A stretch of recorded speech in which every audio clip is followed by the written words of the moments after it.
Hey guys, and welcome to my channel.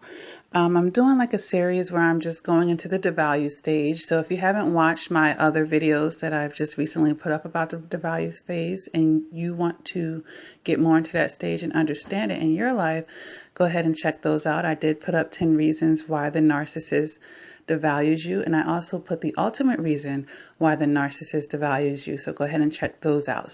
But in this video, I want to talk about some triggers. What triggers the narcissist to, in their mind, okay, now it's time for me to start devaluing this person? What are the triggers?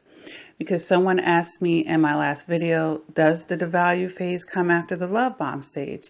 Yes, typically that is the natural flow after they're done love bombing you. But it's like, okay, well, how does the narcissist know when to stop love bombing me and to trigger that devalue phase? And that's what we're going to talk about in this video.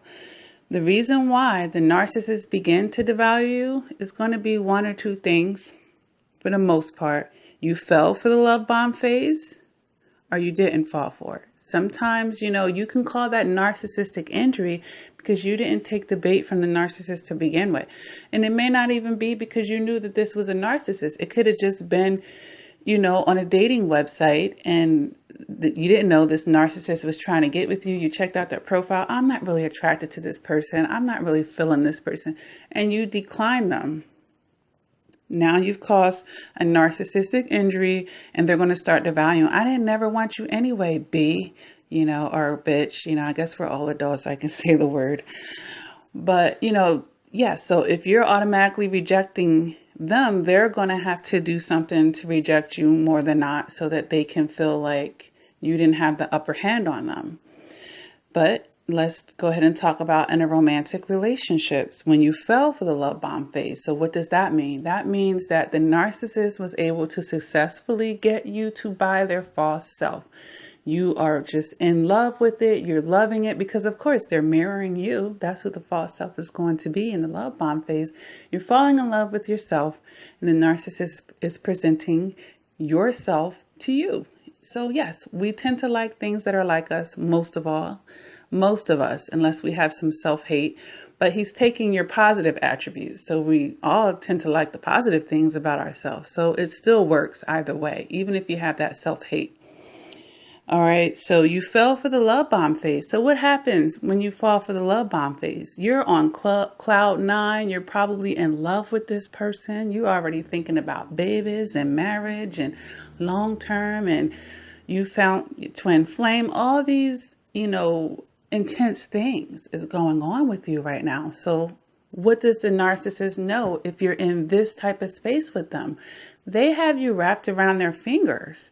So if they wanted to extort you for something, now when you're in a heighten of your emotions towards them, this is going to be the best time to exploit you, to extort you for more supply. So imagine you being all the way up there on this high, in the romantic relationship, they're just having amazing sex with you and all this. You guys are just clicking and it's just feeling right. And he or she snatches all of that away from you. That's a long fall. That is a long fall, an adrenaline drop, okay?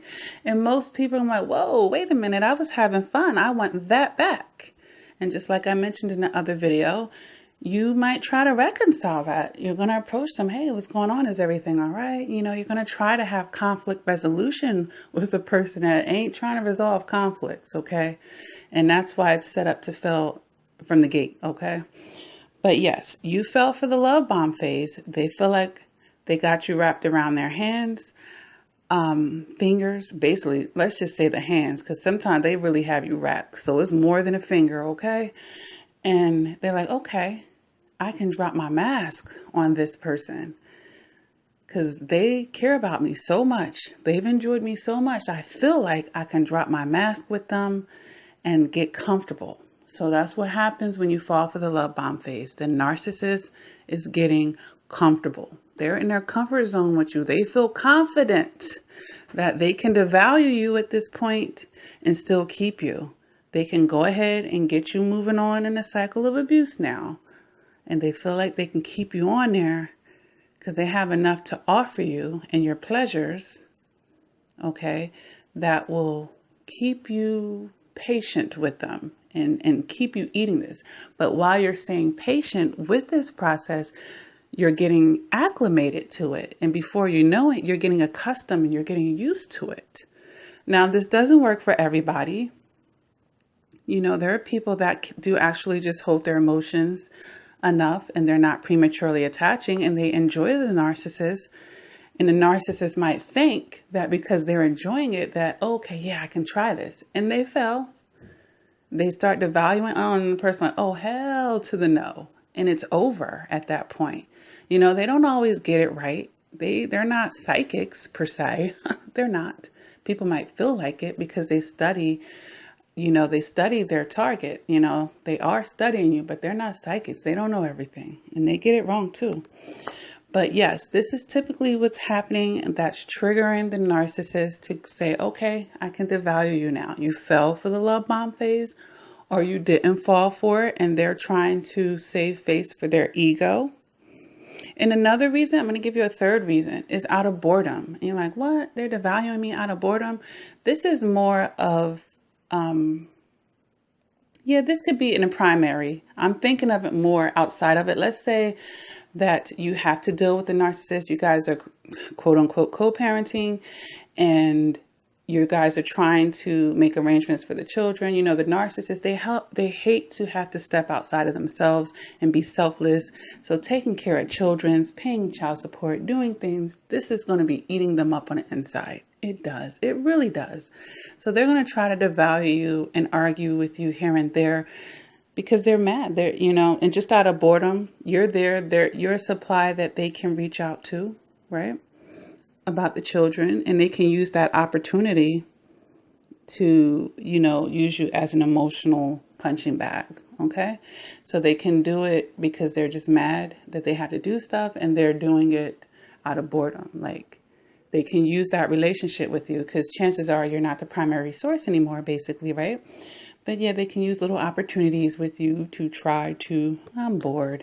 I had a bad day. I'm gonna just take it out on her or him when they reach out about the children. You know, it's an opportunity to try to bait them, reel you in for an argument. Okay.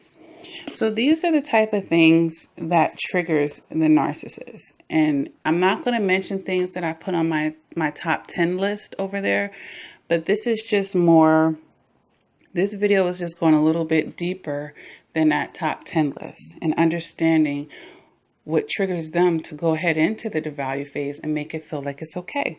So like I said, you didn't fall for the love bomb phase.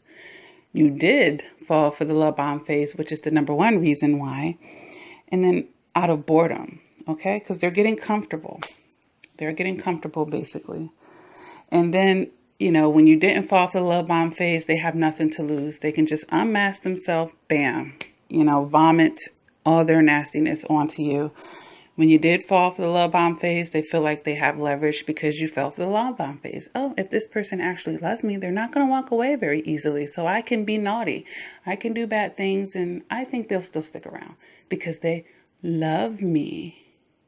Okay. And they think I love them.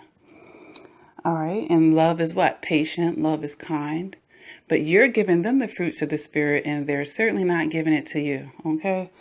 And then, of course, out of boredom, just using you when you're not a primary supply. And even if you are, but more so when you're not a primary supply. Okay. And just using those interactions as a time to be able to devalue you and reel you in for an argument. Okay. So I hope that, you know, I wasn't bouncing around too much and that you guys were able to grasp, you know, what I'm trying to explain here. All right. As we're trying to understand the devalue phase. And at the end of the week, I will do a live chat where we can talk more about the devalue phase because that's basically, you know, seems like a little running theme of my videos this week. So it'd be good to make a live chat about that for any residual questions and just, you know, go over these things a little further. Okay. So until next time, guys, please take